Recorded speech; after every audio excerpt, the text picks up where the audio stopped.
Massive action, guys. We have a special guest with us today, and I have a feeling just by our conversation, just like we just had, that we're going to go into a lot of really good stuff that's really going to help a lot of shop owners navigate through some of these obstacles. Go ahead and introduce yourself and a little bit about your background. Yeah, so my name's Drew Bryant. I've got a body shop by the name of DB Orlando Collision. Been in business now going on 13 years. Um, no previous industry experience prior to getting involved in this business. I was a regional manager for Panera Bread of all places, and I was responsible for several stores and all of their training, Mhm. specifically orientations, anybody coming into the company. I was attending monthly meetings with the administrative team on that side that all had PhDs in restaurant management. So I was a fish out of the water and absorbing a lot of process implementation, process development strategies that I didn't even realize I was absorbing at the time.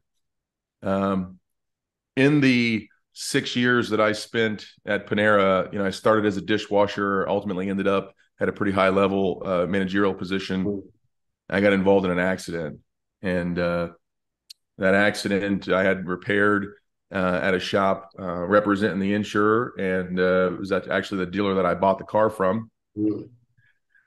Something just wasn't quite right. I had the car post repair inspected, and then after the inspection, we determined that the vehicle had to be bought back.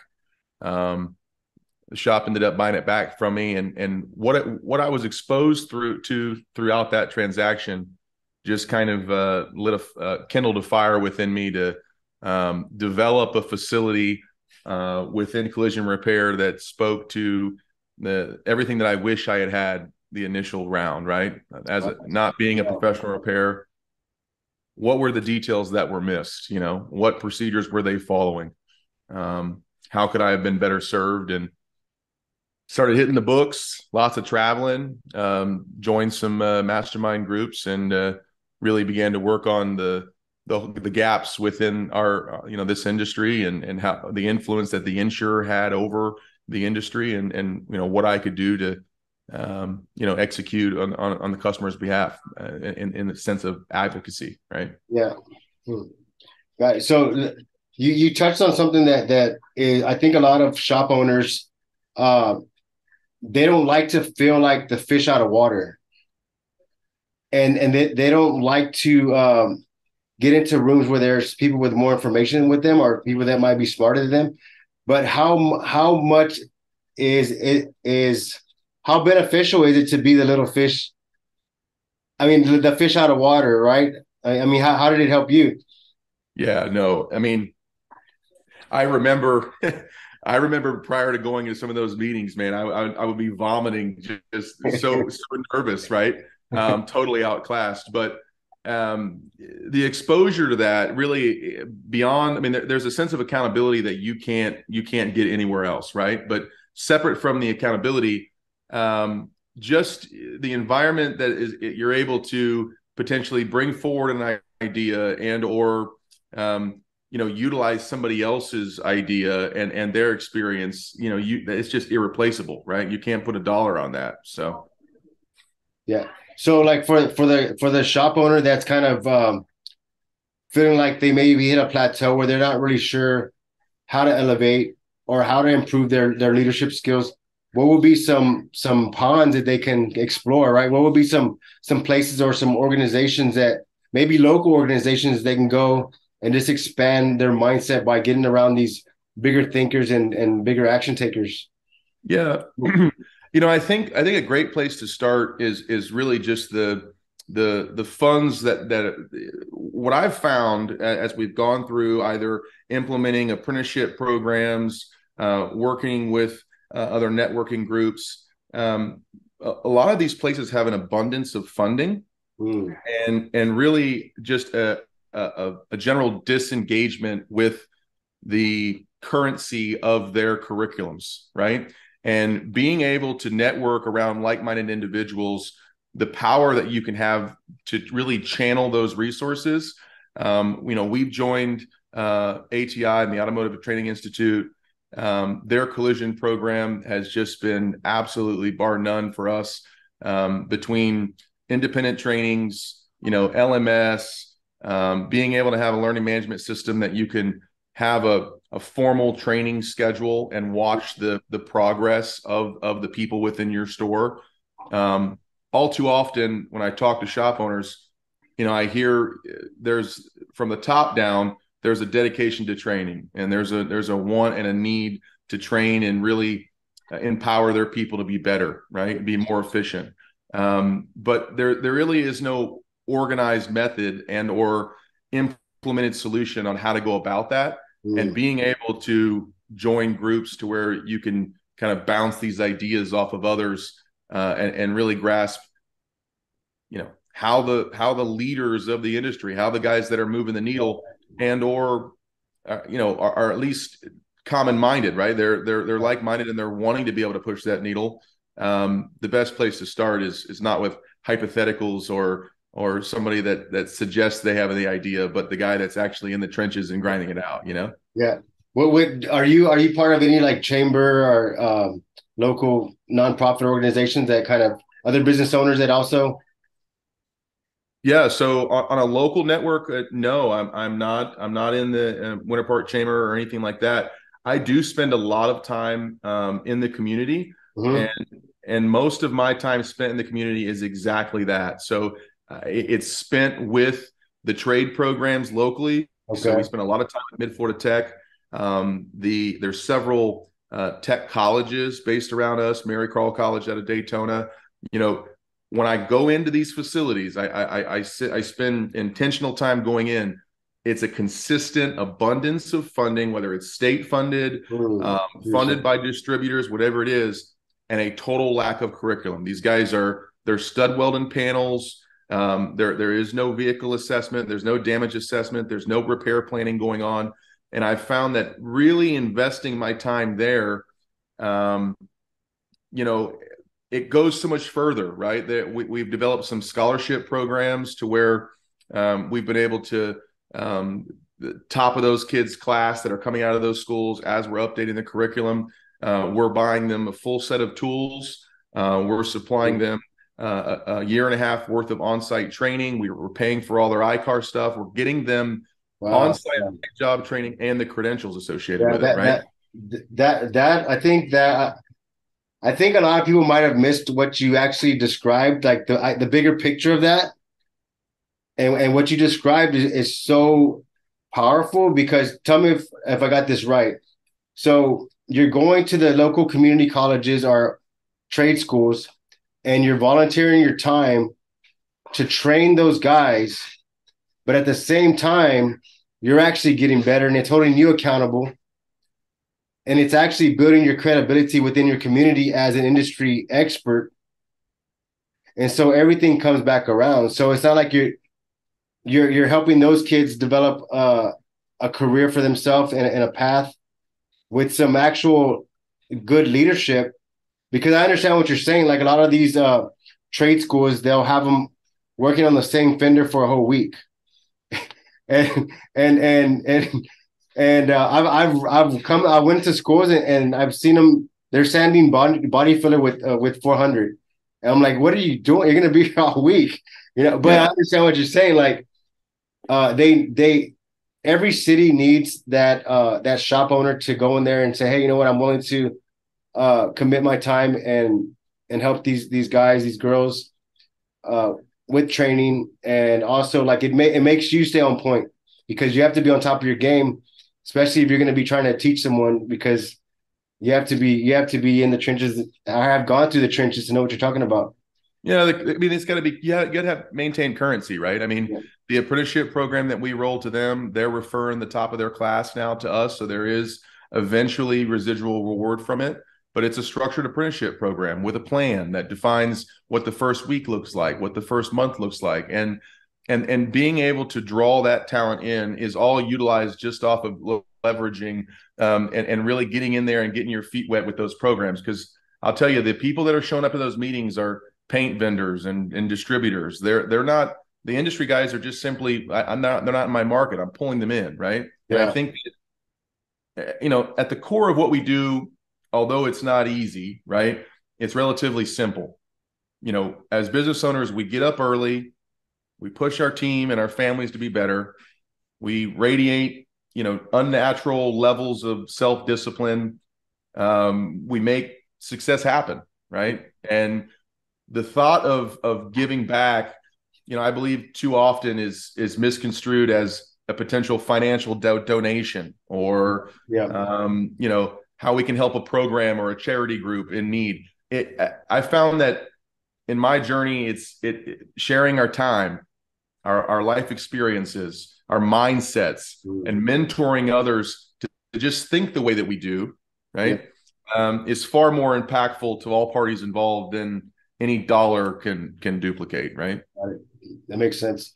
And I'm referring to your article. If no one's you haven't got the Fender Bender magazine, he's on page number 90, and he has an awesome article. And a couple of things that caught the whole article caught my attention.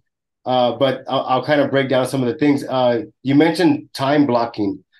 Let's jump into time blocking, because whenever you mention time blocking, scheduling your team to maximize productivity, I knew that you had some structure there, and I knew that you knew what you were talking about just by using those terms, right? So let's go into time blocking. Let's break down time blocking for someone that doesn't understand it, and how can they implement that into their business, or start implementing that into their life. Yeah, if you were to ask me what the biggest impact that I've made within my facility in the last 10 years, but hands down, it would be relative to communicating and the structured communication within, and time blocking my people. The whole concept is really thrived off of avoiding people of being on demand, and I talk about that in the article. Mm-hmm. If it's really in a business that we have so many different people to answer to, whether it's the consumer, the insurance company, parts vendors, parts delays, we get all these updates in between. If regardless the commitments that we set out to each other and we plan per se our day, if we are at the mercy of the phone, and our business structure is to be answer and address any call or any concern right then immediately, and there is no formal accountability of when I'm going to be, where I'm going to be there at that time, then we're at the mercy of whoever comes in, right? We truly have no idea what we're capable of, because our days are just, they're taken by that. They start in the morning when the phone starts ringing, and I go here, I go there, and next thing you know, I'm running around just putting out fires all day long. Being able to consolidate everyone's responsibilities, specify specifically who's going to do what, and then categorize into how long those particular tasks should take you really can have a way to be able to delegate the responsibilities in a timely fashion that allocates for everybody's time. And the impact that you can have in increasing efficiency is so rewarding. Your people are less stressed, right? They're not going home with a sense of, oh my goodness, that was a crazy day, and I don't have any idea what the hell I accomplished, right? They're going home with that was a busy day, and I feel accomplished because I watched the boxes get checked, in order throughout the day. So it's been a significant kind of feather in associated with our success and the momentum that we've been able to pick up just by having everyone's time allocated has been tremendous. Yeah. What should someone start to allocate first? Like, what should someone start to time block first? Because you know how it is, like whenever someone's going to start a new habit or something, if they try to commit all the way, it's going to be overwhelming. They're going to probably fall off. But if they start with the smallest task first and slowly start to build that momentum, it kind of increases to a full-blown habit. Sure. My advice would be anything that you're already doing that just doesn't have the structure behind it. So any internal meetings, if you're having them every morning, it needs to be on a defined calendar, that a defined schedule that starts at a specific time and ends at a specific time, and then rolls over to simple things like your lunch, right? It needs to be a defined time every single day, and just have practice the discipline of, if you're going to take a lunch, it happens at this particular time, and it's planned. It could be a different time per day. It could be for different amounts of time, but it's projected, it's planned, and then it's disciplinedly executed. And the consistency of doing those internal appointments, you'll be able to develop momentum that then you can begin to roll to the front office. You can begin to then present to consumers, because the second phase of time blocking is really the benefit of automation. Once you're able to time block a schedule out, you can then begin to automate reminders for appointments. You can begin to automate follow-ups on whether it's reviews or customer surveys. All of those things can piggyback onto the automated, but it's on the intake. It's if they're dropping off a car for an estimate, you're not paying somebody to man a door that anybody can swing through at any time. Yeah. It's an appointment. They honor the appointment. We assess the situation. They proceed forward, and then we hopefully present them with a next appointment. Delivery, it's the same difference. If we're delivering a car, it's not how many we can get out on a Friday. This is the maximum number of delivery transactions that our store can facilitate in a day, and do it at a level that we feel meets our customer service experience that we're after. And we don't exceed it, because there's only so many of those appointments to go out for the day, right? Yeah, it's big.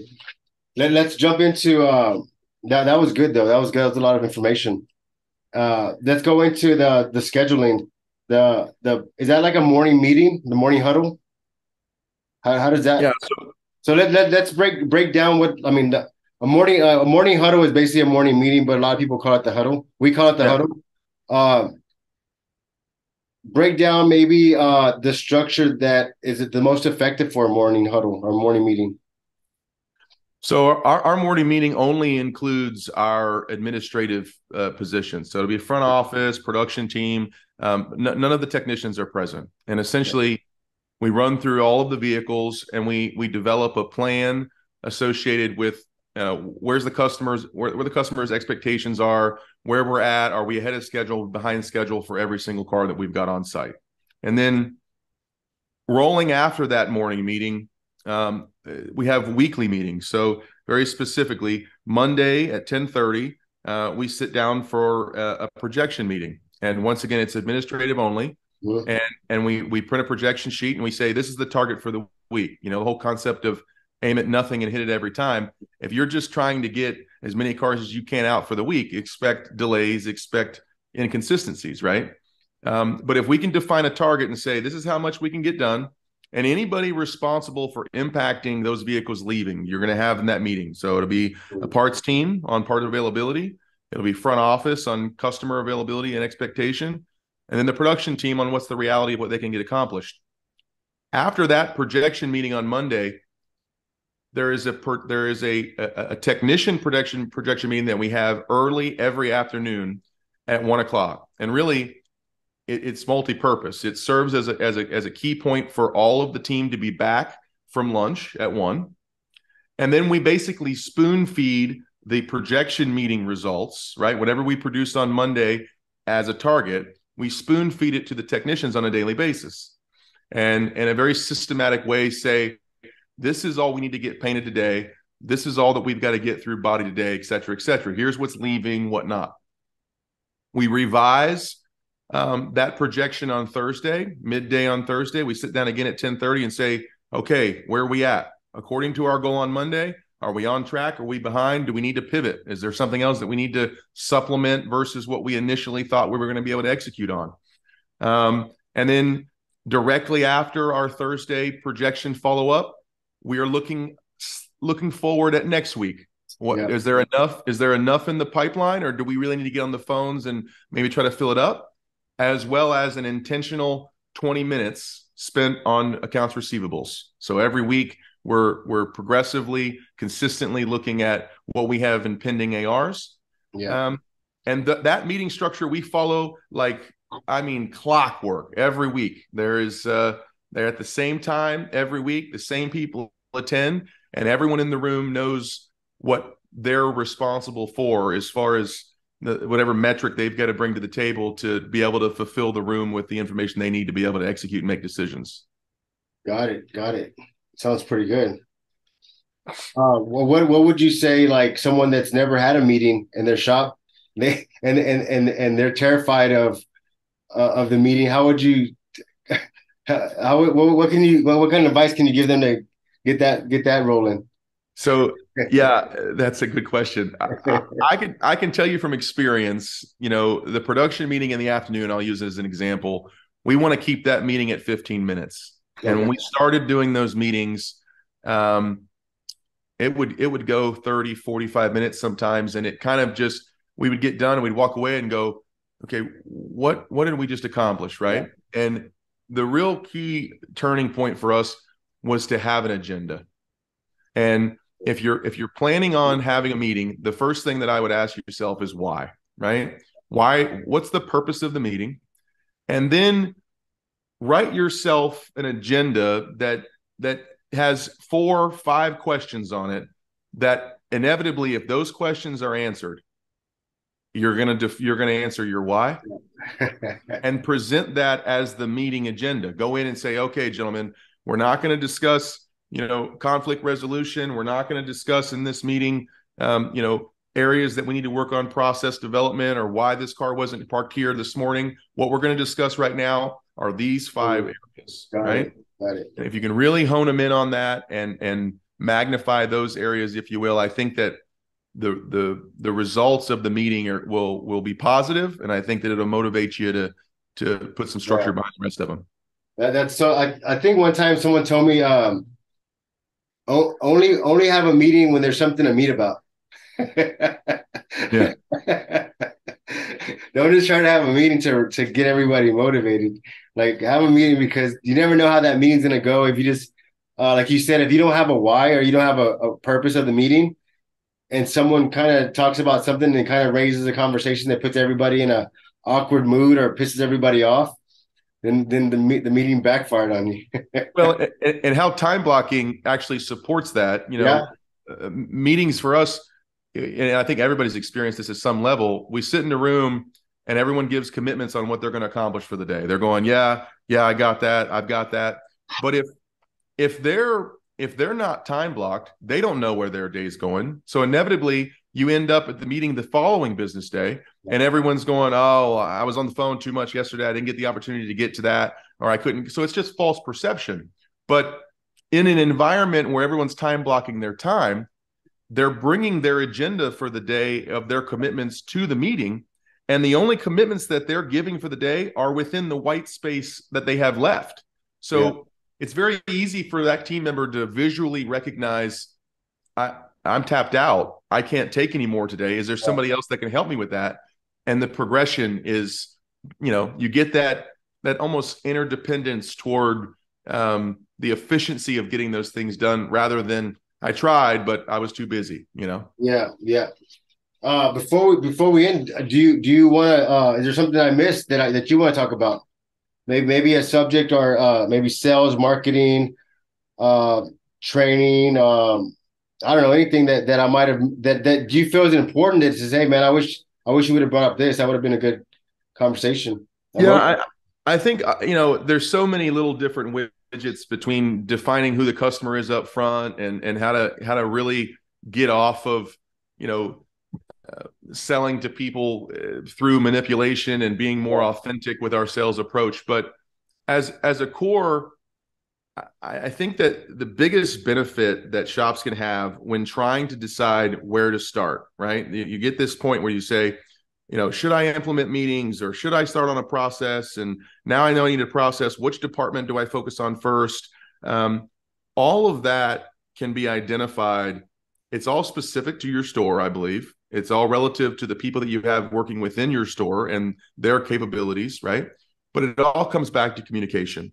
And I think that if you can implement a structured form of communication to where, there's a lot of brain psychology, not to go too deep into what we do on the negotiation side of the business. But for our team members, we simplify.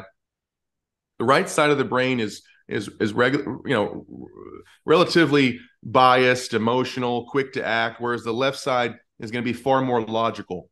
And the value of their input throughout their day-to-day transaction needs to be dumped onto a list somewhere. So we motivate those guys to say, within the parts department, within the paint department, within the front office, regardless the level of tenure that you bring to the business, your value from your position is integral part of our growth. And if you can dump your feedback, what you're seeing, there's too many part reorders, there's I'm not clear on where my tools should go, etc.